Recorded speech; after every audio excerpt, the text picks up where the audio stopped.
Hello विद्यार्थी मित्रों, आजना video lecture में આપણે કિરણ પ્રકાશ શાસ્ત્ર અને પ્રકાશ્ય ઉપકરણોમાં ઉદાહરણ નંબર 9.8 ની આપણે આગળ ચર્ચા કરીએ। પ્રશ્ન તમારી સામે સ્ક્રીન પર છે જ। એકદમ સરળ દાખલો છે, અગત્યનો છે કેમ કે વારંવાર આ બોર્ડની પરીક્ષામાં પૂછાયેલો છે, એટલે ટિક માર્ક કરી રાખીએ આપણે। આઈએમપી દાખલો છે તેમ કહી શકાય।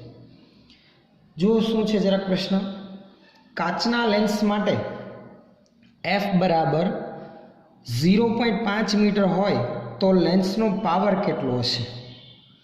एटले एक काचनो लेंस के जेना माटे केंद्र लंबाई आपेली छे, केंद्र लंबाई मित्रों धन छे प्लस 0.5 धन केंद्र लंबाई एटले के लेंस कयो हशे, बहिर्गोळ हशे। जो ऋण होत तो अंतर्गोळ होत। तो आपेला बहिर्गोळ लेंसनी केंद्र लंबाई परथी पावर मेळवવાનો છે। तो આપણે आंसर साथे साथे ધ્યાનમાં લેતા જઈએ। चलो पहला प्रश्नનો आंसर, કાચના લેન્સનો પાવર P બરાબર સમીકરણ શું આવશે? 1/f 1/0.5 એટલે કે 2 मीटर इनवर्स लखो तो पण चाले। और बीजो एकम है डायोप्टर, तो 2 डायोप्टर। आपेला काचना लेंसनो पावर केटलो छे? 2 डायोप्टर अथवा तो मीटर इनवर्स, भूल ना थाय सेंटीमीटर ना लखाई जाए। अने आ पावर लेंसनो पावर छे एटले एकम हमेशा डायोप्टर ज आवशे। भूलथी आपणे विद्युत पावरनो एकम वोट पण ना लखाय जाए, एटલું पण खास याद राखो केम के एवी भूल वारंवार विद्यार्थी मित्रोथी थती होय छे। चलो बीजो प्रश्न ध्यान आपजो बराबर। आगळ द्विबहिर्गोळ लेंसनी बंने बाजुओनी वक्रता त्रिज्या, बे बाजुनी वक्रता त्रिज्या 10 सेंटीमीटर और 15 सेंटीमीटर आपने आपेल छे। तो लेंसना द्रव्यनो वक्रीभवनांक केटलो हशे तेवुं आपणे पूछेलुं छे। लेंसनो द्रव्य जे काचनो बनेलो छे लेंस, एना द्रव्यनो वक्रीभवनांक आपणे मेळवવાનો छे। मित्रों अहींया जे बहिर्गोळ लेंस आपेलो छे बंने वक्र सपाटी बहिर्गोळ प्रकारनी छे। जरूर नहीं कि बने उपसेली ज होय, समतल एक सपाटी होय ने बीजी बहिर्गोळ होय एवुं पण होई शके।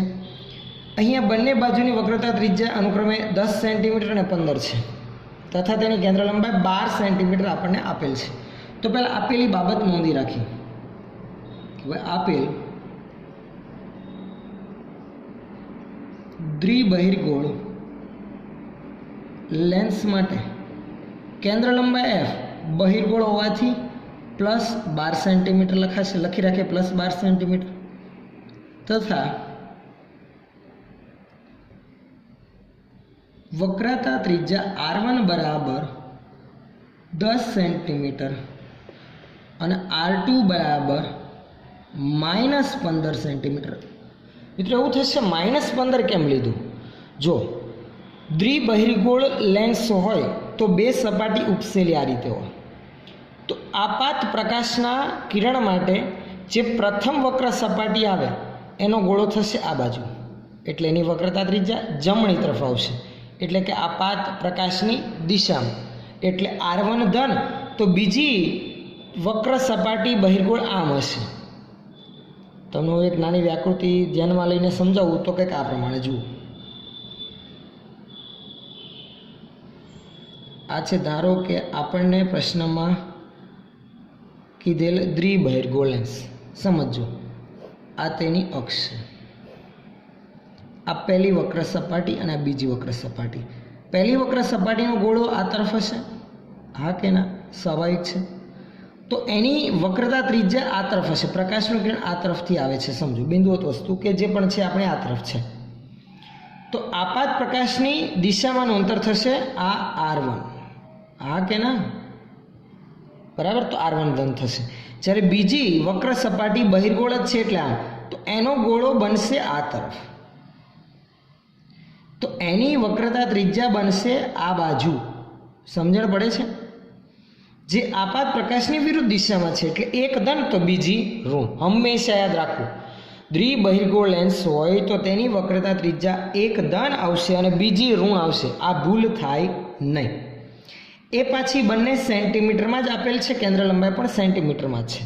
प्रश्न में शुं पूछेलुं छे हवे जुओ, તો લેન્સના દ્રવ્યનો વક્રી ગુણાંક કેટલો હશે? લેન્સનો દ્રવ્યનો વક્રી ગુણાંક આપણે ધ્યાનમાં લઈએ તો ધારો કે ધ્યાનમાં લઈએ લેન્સ હવામાં છે. ધારો કે આપેલ લેન્સ હવામાં રાખેલ છે, એટલે કે લેન્સની બહારનું માધ્યમ હવા છે. તમે સમજીએ કે જેનો વક્રી ગુણાંક કેટલો થશે તો કે n1 બરાબર હવાનો વક્રી ગુણાંક 1, બરાબર ને. લેન્સના સમીકરણ માટે આપણે લેન્સ મેકર્સનું સમીકરણ મેળવ્યું ત્યારે લેન્સના દ્રવ્યના વક્રી ગુણાંક n2 વડે દર્શાવતા હતા, બહારના માધ્યમના વક્રી ગુણાંક n1 વડે દર્શાવતા હતા. બહારનું માધ્યમ છે હવા તો n1 હવાનો વક્રી ગુણાંક 1, લેન્સના દ્રવ્યનો વક્રી ગુણાંક n2 વડે દર્શાવીશું જે આપણે મેળવવાનું છે. માટે લેન્સ મેકર્સના સમીકરણ મુજબ, સમીકરણ યાદ કરો લેન્સ મેકર્સનું શું આવે છે? સમીકરણ હતું કે આ પ્રમાણે 1/f બરાબર n2 minus n1/n1 into 1/r1 minus 1/r2. જો અહીંયા r1 10, r2 માઇનસ 15, n1 એટલે હવા અને n2 એટલે લેન્સનો દ્રવ્યનો વક્રી ગુણાંક, જ્યાં n2 બરાબર n. ટૂંકમાં લખી રાખીએ લેન્સના દ્રવ્યનો વક્રી ગુણાંક એટલે કે લેન્સ. ચલો બધી કિંમત મૂકી રાખીને ગણતરી આગળ વધારીએ. 1/f એટલે કે 12, n2 એટલે n મેળવવાનું છે, બરાબર છે. n1 એટલે કે હવા જેનો વક્રી ગુણાંક 1 છે, છેદમાં પણ 1 ના લખીએ તો પણ ચાલે, પણ હમણાં લખી રાખું છું. 1/r1, r1 છે 10 માઇનસ 1/r2, r2 છે 15 પણ માઇનસ તો -15 હું લખું છું. ચલો આનું સાદરૂપ આપે હું આ બાજુ લખું છું બીજું પદ તો 1/12 બરાબર n-1 નથી લખતા, 1/10 પ્લસ 1/15. સાદરૂપના સ્ટેપ જેટલા તમે ટૂંકમાં લખો તેટલું ચાલે. ચલો આગળ આનું સાદરૂપ લસા લઈએ તો 150, 15 પ્લસ 10 આવી જશે. સમજણ પડે છે? 1/12 બરાબર n-1, 15 પ્લસ 10/150. હવે n-1 ને આપણે કરતા બનાવીએ તો આવું થાય. આને હું એક તરફ રાખું, છેદ અંશમાં અંશ છેદમાં, તો n-1 બરાબર 150ના છેદમાં 12 હતા અને બીજા 15 ને 10 25 ગુણાકારમાં જશે. હવે જો 25 6 150, 150 બરાબર. 6 અને 12 ઉડે એટલે ભાગાકારમાં માત્ર 2 વધશે, એટલે અહીંયા બાકી રહેલા પદ તરીકે આટલું વધે છે. જો લખું છું n-1 બરાબર 0.5 વધે છે. આથી લેન્સના દ્રવ્યનો વક્રી ગુણાંક n બરાબર 1 જમણી તરફ જશે તો માઇનસનું પ્લસ 1 પ્લસ 1.5 આપણો આન્સર થશે. તો આ બીજા પ્રશ્નનો આન્સર લેન્સના દ્રવ્યનો વક્રી ગુણાંક 1.5. પહેલા પ્રશ્નનો આન્સર તો પાવર 2 ડાયોડ પર આપણને મળેલો જ હતો. ચલો હવે છેલ્લો ત્રીજો અને અગત્યનો પ્રશ્ન જે આમાં આપણને આન્સર માંગેલ છે તેની ગણતરી તરફ આપણે આગળ વધીએ. ધ્યાન આપજો બરાબર, એકદમ સરળ. આ જ સમીકરણનો ઉપયોગ એમાં પણ કરવાનો છે.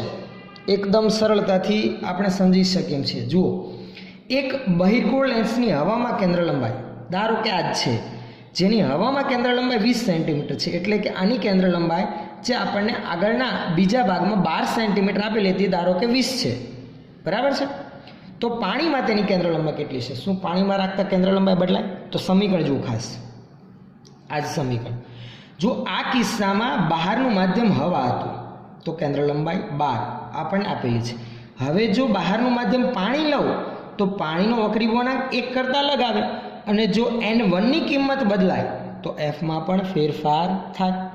એટલે ખાસ યાદ રાખવું, લેન્સના કોઈ પણ બહારના માધ્યમમાં ફેરફાર કરવામાં આવે તો તેના કેન્દ્ર લંબાઈના મૂલ્યમાં ફેરફાર થાય. એટલે લેન્સની બહારનું માધ્યમ બદલાય તો તેની કેન્દ્ર લંબાઈ પણ બદલાય, કારણ કે બહારના માધ્યમમાં ફેરફાર થવાથી જે વક્રીભવન થશે એ પ્રમાણમાં વધતા ઓછા પ્રમાણમાં થવાથી કેન્દ્ર લંબાઈમાં પણ ફેરફાર થવાનો છે. તો હવે સૌથી પહેલાં તો હવામાં કેન્દ્ર લંબાઈ આપણને આપેલી છે, તો આનું આ જ સમીકરણ હવામાં કેન્દ્ર લંબાઈ આધારિત પહેલાં લાગુ પાડી રાખીએ, લખી રાખીએ. લેન્સ હવામાં હોય ત્યારે તેની કેન્દ્ર લંબાઈ આપણે એમ લખીએ એફ હવા. એફ હવા એ શું દર્શાવે છે? બહારનું માધ્યમ. હવામાં હોય ત્યારે તેની કેન્દ્ર લંબાઈ 20 સેન્ટીમીટર છે. બહિર્ગોળ લેન્સ છે તો ધન જ છે, બરાબર છે. હવે તેનું સમીકરણ આપણે લાગુ પાડીએ અને હવામાં હોય ત્યારે આપણે આ પ્રમાણે લખી શકીએ n1 કૌંસમાં અહીંયા લઈ રાખવું હવા બરાબર 1 અને n2 લેન્સના દ્રવ્યનો વક્રી વળાંક. તો કે આપણને કીધેલું છે, જુઓ, હવા પાણીનો વક્રી વળાંક 1.33. હવા પાણીનો એટલે પાણીનો હવાની સાપેક્ષે. હવાનો વક્રી વળાંક તો એક જ છે એટલે સાદી ભાષામાં 1.33 પાણીનો વક્રી વળાંક છે. હવા કાચનો વક્રી વળાંક એટલે કે લેન્સ જે દ્રવ્યનો બનેલો છે એ કાચ, એ છે 1.5. એટલે કાચનો વક્રી વળાંક 1.5 છે. કહેવાનો અર્થ એવો સમજણ પડે છે ને? જો અહીંયા ના ખ્યાલ આવતો એક સાદી સમજૂતી હું આપી રાખું કે આપણે આમ લખતા હો n21 બરાબર n2/n1. આ એકની સાપેક્ષે બેનો વક્રી વળાંક. પાણીનો હવાની સાપેક્ષે, પાણી એટલે કે 2 અને હવા એટલે કે 1. n1 તો 1 જ, તો n2 એ 1.33 જ થશે ને, કેમ કે n21 1.33 આપેલું છે. એ જ રીતે હવા કાચ માટે, હવા માટે n1 એટલે 1 અને કાચ માટે તો કે n21 1.5 થશે એટલે એ 1.5 કાચનો જ વક્રી વળાંક છે. તો n2 છે આપણું અહીંયા કાચ એટલે કે લેન્સ જે આપેલો છે 1.5. સમજણ પડે છે? ક્લિયર છે આટલું દરેકને? ચલો લાગુ પાડીએ.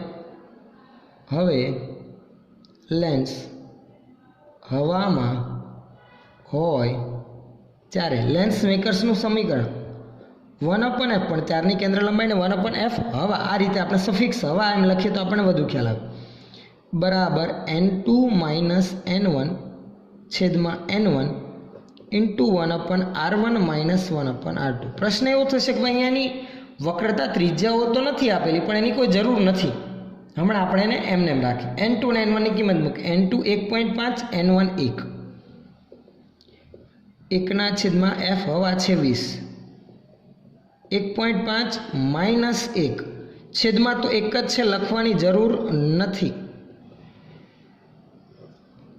બરાબર. આ ફાઇનલ આવશે આવું 1/20. 1.5 - 1 0.5 1/r1 - 1/r2. આ આપણું સમીકરણ નંબર 1. ઓકે, ક્લિયર, ખબર પડે છે? આ આપણે પહેલું સમીકરણ મેળવી લીધું. હવે લેન્સ ક્યાં રાખેલો હોય? પાણીમાં રાખેલો હોય ત્યારની સ્થિતિમાં આ જ સમીકરણ લાગુ પડે. હવે લેન્સ પાણીમાં રાખેલ હોય ત્યારે તેની કેન્દ્ર લંબાઈ f પાણી એ તો આપણે મેળવવાનું છે.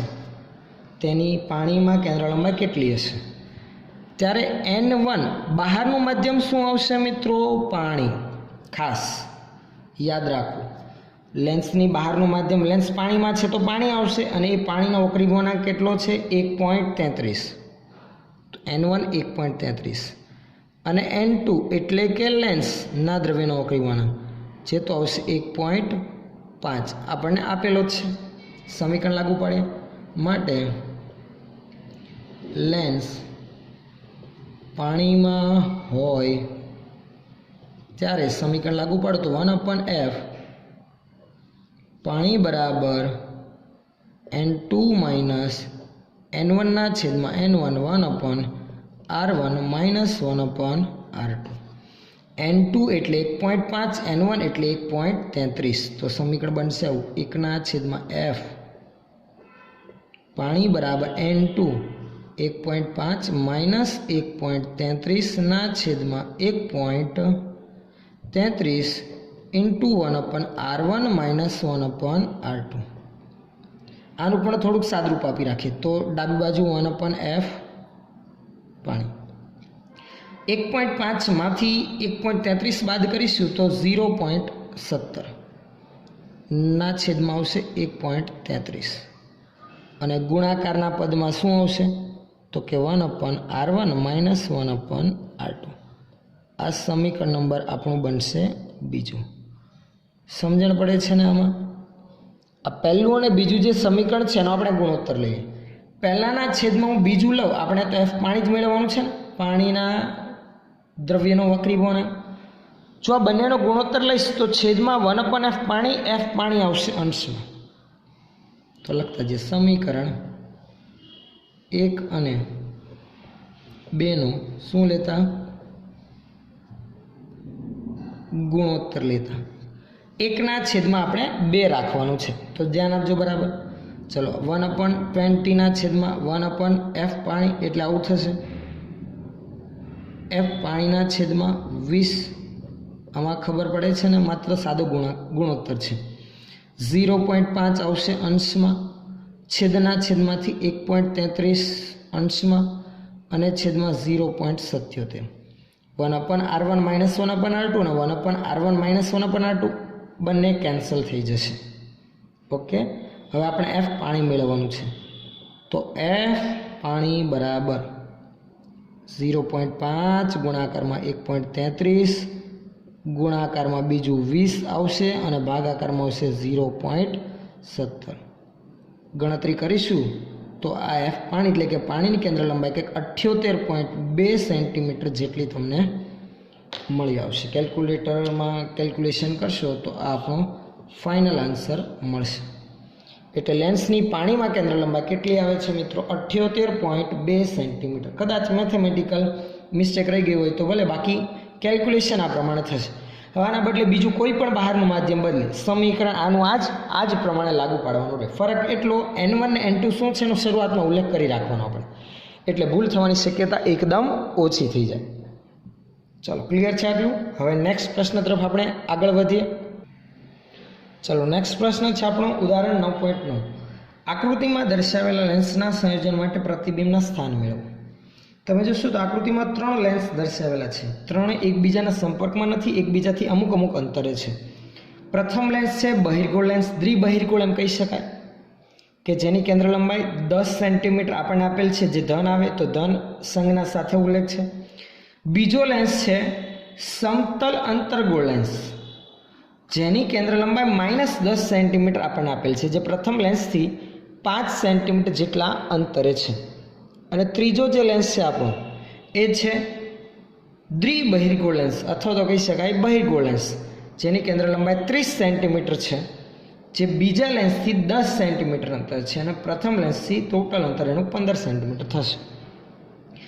ત્રણેય લેન્સની મુખ્ય અક્ષ એક જ બને તેમ ગોઠવેલા છે, આકૃતિમાં દેખાય છે. પ્રથમ બહિર્ગોળ લેન્સથી 30 સેન્ટીમીટર અંતર એક બિંદુવત નથી, એક વસ્તુ O દર્શાવેલ છે 30 સેન્ટીમીટર અંતરે. પ્રશ્ન એવો છે, આકૃતિમાં દર્શાવેલા લેન્સના સંયોજન માટે પ્રતિબિંબ સ્થાન મેળવો. એટલે ત્રણેય લેન્સ દ્વારા આ વસ્તુનું પ્રતિબિંબ ફાઇનલ ક્યાં મળશે આપણે એ જણાવવાનું છે. ચલો, સૌથી પહેલાં તો શું કરીએ? પ્રથમ લેન્સ માટે વસ્તુ 30 સેન્ટીમીટર અંતરે છે, તો પ્રથમ લેન્સ દ્વારા રચાતું પ્રતિબિંબ ક્યાં મળે એ મેળવીએ. તો એ પ્રથમ લેન્સ દ્વારા રચાતું પ્રતિબિંબ બીજા લેન્સ માટે શું બનશે? વસ્તુ બનશે. પછી શું કરીશું? બીજા લેન્સ માટે એ વસ્તુ માટે વસ્તુ અંતર કેન્દ્ર લંબાઈ છે તો પ્રતિબિંબ અંતર મેળવીશું. બીજા લેન્સ દ્વારા રચાતું પ્રતિબિંબ ત્રીજા લેન્સ માટે ફરી પાછું આભાસી વસ્તુ તરીકે બનશે. અને ત્યારબાદ ત્રીજા ફાઇનલ લેન્સ દ્વારા રચાતું પ્રતિબિંબ કેટલા અંતરે મળશે એ આપણે મેળવીશું. તો સૌથી પહેલાં તો પ્રથમ લેન્સ માટે પ્રતિબિંબ અંતર મેળવીએ. લખતા જઈએ કે પ્રથમ લેન્સ માટે કેન્દ્ર લંબાઈ, પ્રથમ લેન્સની કેન્દ્ર લંબાઈને ચાલો આપણે F1 વડે દર્શાવીએ. F1 બરાબર 10 સેન્ટીમીટર તથા એના માટે વસ્તુ અંતર U1 વડે દર્શાવીએ. U1 V1 F1, U2 V2 F2 અને U3 V3 F3 એવી સંજ્ઞા આપણે આપીએ, જેથી ગણતરી કરવામાં અને સમજવામાં સરળતા રહે. ચાલો, U1 વસ્તુ અંતર 30 સેન્ટીમીટર, પરંતુ કેવું આવશે? પ્રકાશના કિરણો આ તરફથી આવશે. આપાત પ્રકાશની દિશામાંના અંતરોધન એટલે આ તરફના અંતરોધન, આ તરફ ઋણ, એટલે વસ્તુ અંતર U આવશે ઋણ. તો અહીંયા હું -30 સેન્ટીમીટર લખું છું સંજ્ઞા પ્રણાલી અનુસાર. માટે -1/U1 પ્લસ 1/v1 બરાબર 1/f1. આપણે લેન્સ માટેનું સમીકરણ અથવા તો ગૌસનું સમીકરણ પણ કહી શકાય એ ઉપયોગમાં લીધું, જે વસ્તુ અંતર, પ્રતિબિંબ અંતર અને કેન્દ્ર લંબાઈ વચ્ચે સંબંધ દર્શાવતું છે. u1 f1 છે, v1 મેળવી માટે 1/v1 બરાબર 1/f1 પ્લસ 1/u1. ઋણ છે સામે જાય તો ધન. 1/f1 ધન 10 સેન્ટીમીટર તો પ્લસ 10 પ્લસ 1/u1 ઋણ છે તો -30. સાદરૂપ આપીએ તો -30 ઋણ નિશાની વચ્ચે લઈ લો તો 30 - 10/300 એટલે જોવા જઈએ તો 20/300 આપણને એવું કંઈક પરિણામ મળશે. એટલે 1/v1 બરાબર 20/300. વ્યસ્ત કરું તો v1 બરાબર 300/20. એક 0 કેન્સલ થઈ જાય એટલે 30/2 એટલે આ થશે 15 સેન્ટીમીટર. એટલે પ્રથમ લેન્સ દ્વારા રચાતું પ્રતિબિંબ કેટલા અંતરે આપણને મળ્યું? 15 સેન્ટીમીટર. હવે પ્રતિબિંબ અંતર કેવું આવ્યું? ધન છે, જુઓ +15. એનો અર્થ શું થયું? આ પ્રતિબિંબ ક્યાં રચાયું હશે? ધન હોય તો આ તરફ, ઋણ હોય તો આ તરફ. સંજ્ઞા પ્રણાલી અનુસાર સીધો ખ્યાલ આવે. એટલે પ્રથમ લેન્સ દ્વારા રચાતું પ્રતિબિંબ 15 સેન્ટીમીટર અંતરે લેન્સની જમણી તરફ મળે છે, જે બીજા લેન્સ માટે આભાસી વસ્તુ તરીકે વર્તશે. લખતા જઈએ. પ્રથમ લેન્સ દ્વારા રચાતું પ્રતિબિંબ તેની કઈ બાજુ? જમણી તરફ 15 સેન્ટીમીટર અંતરે રચાય છે. લખતા જે આ પ્રતિબિંબ બીજા લેન્સ માટે આભાસી વસ્તુ તરીકે વર્તશે. આથી શું લખી શકાય? બીજા લેન્સ માટે વસ્તુ અંતર કેટલું થાય? તો કે આનાથી 15. તો બીજા લેન્સથી એ અંતર કેટલું થશે? તો કે પ્રથમ લેન્સ અને બીજા લેન્સ વચ્ચેનું અંતર 5 સેન્ટીમીટર છે. તો આ 15માંથી 5 બાદ કરીએ તો બીજા લેન્સ માટે વસ્તુ અંતર થશે 15 - 5 એટલે 10 સેન્ટીમીટર. લખી રાખે. આથી બીજા લેન્સ માટે વસ્તુ અંતર u2 બરાબર શું બનશે? તો કે 15 - 5 એટલે u2 બરાબર 10 સેન્ટીમીટર. અને એ પાછું કેવું આવશે? ધન. કારણ કે લેન્સની જમણી તરફ જ છે, બરાબર છે, કેમ કે વસ્તુ આ તરફ છે એટલે અંતર પણ ધન જ આવશે. તો u2 10 સેન્ટીમીટર છે. હવે લખી રાખીએ બીજા લેન્સ માટે સેમ ટુ સેમ પાછું આ સમીકરણ લાગુ પડે. વસ્તુ અંતર 10, કેન્દ્ર લંબાઈ -10 એની આપેલી છે. u2 બરાબર 10 સેન્ટીમીટર, f2 બરાબર -10 સેન્ટીમીટર. મિત્રો જરાક તમે ધ્યાનથી જો તો તમને ઓટોમેટિક અંદાજો આવી જાય પ્રતિબિંબ ક્યાં રચાશે. જો બીજા લેન્સ માટે જે વસ્તુ અંતર છે એટલી જ તો તેની કેન્દ્ર લંબાઈ છે. એટલે એનો અર્થ શું થયો? જે વસ્તુ છે તેના મુખ્ય કેન્દ્ર પર છે. જો વસ્તુ મુખ્ય કેન્દ્ર પર હોય અથવા તો કેન્દ્ર લંબાઈ જેટલા અંતરે હોય તો પ્રતિબિંબ ક્યાં રચાય? અનંત અંતરે. તો પ્રતિબિંબ અંતર ઇન્ફાઇનાઇટ જ આવશે. સમીકરણમાં કિંમત મૂકે જુઓ. માટે -1/u2 પ્લસ 1/v2 બરાબર 1/f2 સમીકરણ લાગુ પાડ્યું. આમાં 1/v2 ને હું કરતા બનાવી દઉં તો 1/f2 પ્લસ 1/u2. ચલો 1/f2 -10 plus 1/u2 plus 10 1/-10 plus 1/10 is equal to શું થશે? 0. એટલે v2 બરાબર શું આવશે? ઇન્ફાઇનાઇટ. જો આપણે હમણાં વાત કરતી એમ પ્રતિબિંબ અનંત અંતરે રચાશે આપણને ખબર પડી ગઈ હતી, કારણ કે વસ્તુ અંતર કેન્દ્ર લંબાઈ જેટલું છે. એટલે વસ્તુ મુખ્ય કેન્દ્ર પર રાખેલી હોય તો પ્રતિબિંબ અનંત અંતરે મળે. તો એ પ્રમાણે જ આપણો આન્સર આવેલ છે. અહીં બીજા લેન્સ દ્વારા રચાતું પ્રતિબિંબ અનંત અંતરે મળે છે, જે ત્રીજા લેન્સ માટે આભાસી વસ્તુ તરીકે વર્તે છે, માટે ત્રીજા લેન્સ માટે વસ્તુ અંતર u3 બરાબર ઇન્ફાઇનાઇટ અને કેન્દ્ર લંબાઈ f3 બરાબર તો 30 સેન્ટીમીટર છે. જો હવે સીધું બરાબર ધ્યાન આપો, જો વસ્તુઓને જ અંતરે તો પ્રતિબિંબ ક્યાં રચાય? મુખ્ય કેન્દ્ર પર એટલે કે કેન્દ્ર લંબાઈ જેટલા અંતર એટલે કે પ્રતિબિંબ અંતર 30 સેન્ટીમીટર આવી જશે ઓટોમેટિક. જોઈએ માટે -1/u3 +1/v3 બરાબર 1/f3 માટે 1/v3 બરાબર 1/f3 +1/u3 1/30 +1/∞ એટલે 1/30 જ આવશે ને 1/∞ એટલે 0 માટે v3 બરાબર 30 સેન્ટીમીટર. ત્રીજા લેન્સથી 30 સેન્ટીમીટર અંતરે જમણી તરફ પ્રતિબિંબ મળશે. એટલે પ્રથમ લેન્સથી જો પ્રતિબિંબનું સ્થાન દર્શાવવું હોય તો આમ દર્શાવે. પ્રથમ લેન્સથી આ 5 આ 10 અને હજુ બીજું 30 આ બાજુ એટલે ટોટલ 45 સેન્ટીમીટર અંતરે જમણી તરફ પ્રતિબિંબ રચાશે. આમ પ્રતિબિંબ પ્રથમ લેન્સથી ટોટલ કેટલું 5 + 10 + 30 = 45 સેન્ટીમીટર અંતરે જમણી તરફ અને કેવું રચાશે? વાસ્તવિક પ્રતિબિંબ રચાશે. આ આપણો ફાઇનલ આન્સર થશે. ક્લિયર છે? આટલે સુધી આપણે રાખીએ છીએ. નેક્સ્ટ વિડીયો લેક્ચરમાં જ્યારે આપણે પાછા મળીશું ત્યારે અહીંયાથી આગળના ટોપિક તરફ આગળ વધીશું.